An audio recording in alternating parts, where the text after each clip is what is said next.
ओम नमो भगवते वासुदेवाय। स्वागत है आप सभी का हमारे चैनल पर। आज के इस वीडियो में आप सुनेंगे पौष मास के शुक्ल पक्ष की एकादशी पुत्रदा एकादशी व्रत की कथा।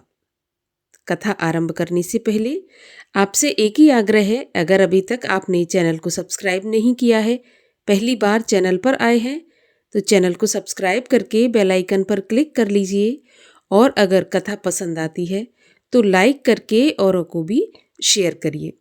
तो चलिए शुरू करते हैं आज की कथा।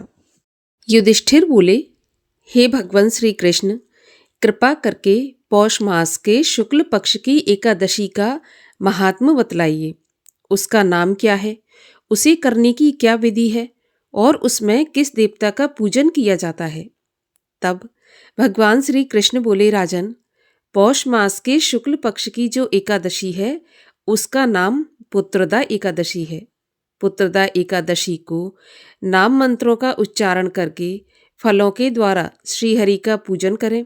नारियल के फल, सुपारी, बिजौरा नींबू, जमीरा नींबू, अनार, सुंदर आंवला, लौंग, बेर तथा आम के फलों से देव देवेश्वर श्रीहरि की पूजा करनी चाहिए। इसी प्रकार धूप दीप से भी भगवान की अर्चना करें। पुत्रदा एकादशी को विशेष रूप से दीपदान करने का विधान है। रात को वैष्णव पुरुषों के साथ जागरण करना चाहिए। जागरण करने वाले को जिस फल की प्राप्ति होती है वह हजारों वर्ष तक तपस्या करने से भी नहीं मिलती। ये सब पापों को हरने वाली उत्तम तिथि है। इस चराचर जगत सहित समस्त त्रिलोकी में इससे बढ़कर दूसरी कोई तिथि नहीं है। समस्त कामनाओं तथा सिद्धियों के दाता भगवान नारायण इस तिथि के अधिदेवता हैं। इतना सुनकर युधिष्ठिर जी भगवान श्री कृष्ण से बोले, हे भगवान, इस व्रत को किसने किया और उसको इस व्रत के करने से क्या फल की प्राप्ति हुई, कृपा करके मुझे बताइए। तब भगवान श्री कृष्ण बोले, युधिष्ठिर, इस बारे में मैं तुम्हें एक कथा सुनाता हूँ, सो ध्यान पूर्वक सुनो। पूर्व काल की बात है। भद्रावतीपुरी में राजा सुकेतुमान राज्य करते थे। उनकी रानी का नाम चंपा था। राजा को बहुत समय तक कोई वंशधर पुत्र नहीं प्राप्त हुआ, इसलिए दोनों पति पत्नी सदा चिंता और शोक में डूबे रहते थे। राजा के पितृ उनके दिए हुए जल को इस शोक से गर्म करके पीते थे कि राजा के बाद और कोई ऐसा दिखाई नहीं देता जो हम लोगों को आगे तर्पण करेगा। ये सोचकर पितृ भी दुखी रहते थे। एक दिन राजा घोड़े पर सवार होकर गहन वन में चले गए। पुरोहित आदि किसी को भी इस बात का पता नहीं था। मृग और पक्षियों से सेवित उस सघन कानन वन में राजा भ्रमण करने लगे। मार्ग में कहीं सियार की बोली सुनाई पड़ती तो कहीं उल्लुओं की। जहां तहां भालू और मृग दिखाई दे रहे थे। इस प्रकार घूम घूम कर राजा वन की शोभा देख रहे थे। इतने में दोपहर हो गई। राजा को भूख और प्यास सताने लगी। वे जल की खोज में इधर उधर भटकने लगे, लेकिन किसी पुण्य के प्रभाव से उन्हें एक उत्तम सरोवर दिखाई दिया, जिसके पास मुनियों के बहुत से आश्रम थे। शोभाशाली नरेश ने उन आश्रमों की ओर देखा। उस समय शुभ की सूचना देने वाले शगुन होने लगे। राजा का दाहिना नेत्र और दाहिना हाथ फड़कने लगा, जो कि उत्तम फल की सूचना दे रहा था। सरोवर के तट पर बहुत से मुनि वेद पाठ कर रहे थे। उन्हें देखकर राजा को बड़ा हर्ष हुआ। वे घोड़े से उतरकर मुनियों के सामने खड़े हो गए और सबको एक करके वंदना करने लगे। वे मुनि उत्तम व्रत का पालन करने वाले थे।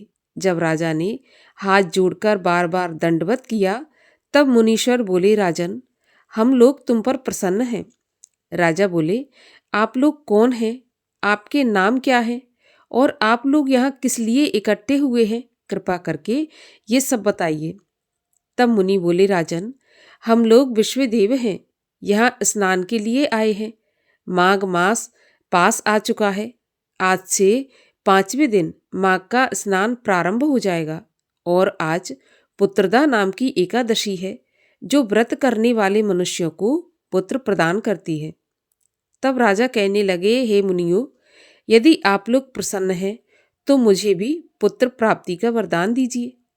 तब सभी ऋषि बोले, राजन, आज पुत्रदा नाम की एकादशी है। इसका व्रत बहुत ही विख्यात है। तुम आज इस उत्तम व्रत का पालन करो। महाराज, भगवान केशव प्रसाद के रूप में तुम्हें पुत्र अवश्य प्रदान करेंगे।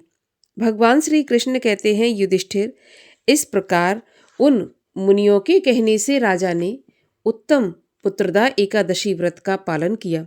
महर्षियों के उपदेश के अनुसार विधि पूर्वक पुत्रदा एकादशी का अनुष्ठान किया। फिर द्वादशी को पारण करके मुनियों के चरणों में बारंबार मस्तक झुकाकर राजा अपने घर आ गए। इसके बाद कुछ ही समय के बाद रानी ने गर्भ धारण किया।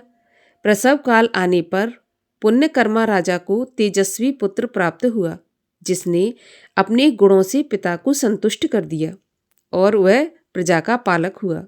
इसलिए राजन, पुत्रदा एकादशी का उत्तम व्रत अवश्य करना चाहिए। मैंने लोगों के हित के लिए तुम्हारे सामने इसका वर्णन किया है। जो मनुष्य एकाग्र चित्त होकर पुत्रदा एकादशी का व्रत करते हैं, वे इस लोक में पुत्र पाकर मृत्यु के पश्चात स्वर्ग के गामी होते हैं। इस महात्म को पढ़ने और सुनने से अग्निष्टोम यज्ञ का फल प्राप्त होता है। ऐसे कहकर भगवान श्री कृष्ण ने युधिष्ठिर को पुत्रदा एकादशी व्रत का महात्म सुनाया। हे भगवान, जो भी इस पुत्रदा एकादशी का व्रत पालन करे और उसका द्वादशी में पारायण करे, उसके सभी मनोकामना पूर्ण करना, निसंतान को संतान देना और जिनकी संतान है उनकी संतान को श्रेष्ठ जीवन प्रदान करना। बोलिए भगवान श्री नारायण की जय, एकादशी माता की जय। और आइए अब करें भगवान श्री विष्णु की आरती। ओम जय जगदीश हरे, स्वामी जय जगदीश हरे।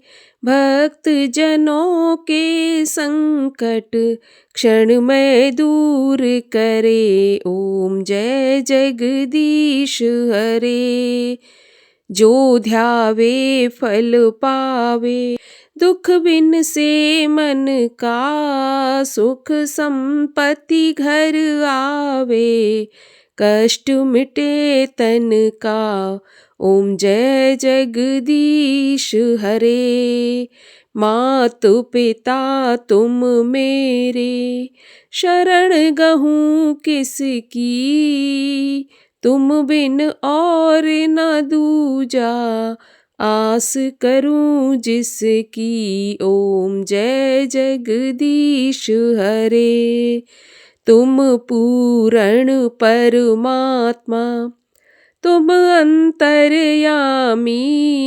पार ब्रह्म परमेश्वर, तुम सबके स्वामी। ओम जय जगदीश हरे। तुम करुणा के सागर, तुम पालन करता। मैं सेवक तुम स्वामी, मैं मूरख खल कामी। कृपा करो भरता। ओम जय जगदीश हरे। तुम हो एक अगोचर, सबके प्राणपति। किस विधि मिलूं दयामय, तुमको मैं कुमति। ओम जय जगदीश हरे। दीन बंधु दुख हरता, तुम ठाकुर मेरे। स्वामी तुम रक्षक मेरे, अपने हाथ उठाओ, द्वार पड़ा तेरे। ओम जय जगदीश हरे। विषय विकार मिटाओ, पाप हरो देवा। श्रद्धा भक्ति बढ़ाओ, संतों की सेवा। ओम जय जगदीश हरे।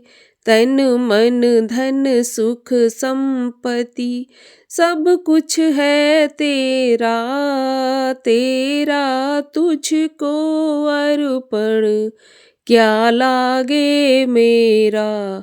ओम जय जगदीश हरे। विष्णु भगवान की आरती जो कोई जन गावे, कहत शिवानंद स्वामी सुख संपत्ति पावे। ओम जय जगदीश हरे। बोलो श्री हरि विष्णु की जय। एकादशी माता की जय।